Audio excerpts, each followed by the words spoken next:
moi, j'ai la chance d'avoir fait le tour du monde 2 fois quand j'étais jeune, comme si je savais qu'un jour, je ne pourrais plus voyager. J'avais 66 ans quand ça a commencé. J'étais en vacances et tout d'un coup, je ne voyais plus le trottoir. Et puis par la suite, c'est les forces qui vous lâchent à tout moment. Vous vous rendez compte que vous n'avez plus la force de rester debout pour peler vos légumes, que peut-être vous ne pourrez plus inviter vos enfants à manger. Et là, c'est un deuil à faire, quoi. Et puis bon, il y a quand même pas mal de ménage qui se fait autour de vous. Quand les gens ne savent pas ce que vous avez, ils ont un peu peur. Donc vous les voyez moins, ils viennent moins vous voir, ils vous téléphonent moins. Déjà, je me suis beaucoup informée. Avec la chance qu'on a aujourd'hui d'avoir Internet, il existe des groupes de malades de par le monde. Donc, étant donné que je souffre d'une maladie rare, eh bien, en parlant aux autres patients qui ont la même chose que moi, j'ai réussi à me sentir moins seule, quoi. Et donc, j'ai appris d'eux et j'ai pris des forces d'eux. Parce qu'entre malades, on se comprend beaucoup.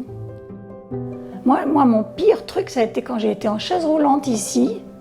J'arrivais pas à passer de ma chambre avec la chaise roulante à mon bureau en face. Parce qu'il n'y avait pas la place pour tourner. Donc c'est des trucs tout bêtes, quoi. Ouais, on est paumé quand ça vous arrive. Et là, j'avais une voiture qui était pas automatique. Donc, quand on m'a rendu ma jambe, je ne pouvais quand même pas conduire, je ne pouvais pas passer les vitesses. J'étais complètement coincée et ça, je l'ai mal vécu. Alors, ma méthode, c'est d'avoir plus de plaisir que de frustration dans ma journée. La semaine dernière, j'étais aux urgences et on m'a gardé 5 heures. Et je suis sortie de là vraiment frustrée. Je suis allée direct dans un parc où il y avait une exposition magnifique de sculptures. Et j'ai marché sous le soleil dans ce parc. Mais il n'empêche que ça m'a reboosté pour la fin de ma journée, quoi.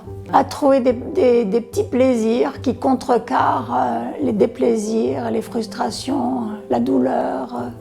Voilà, c'est ma méthode à moi.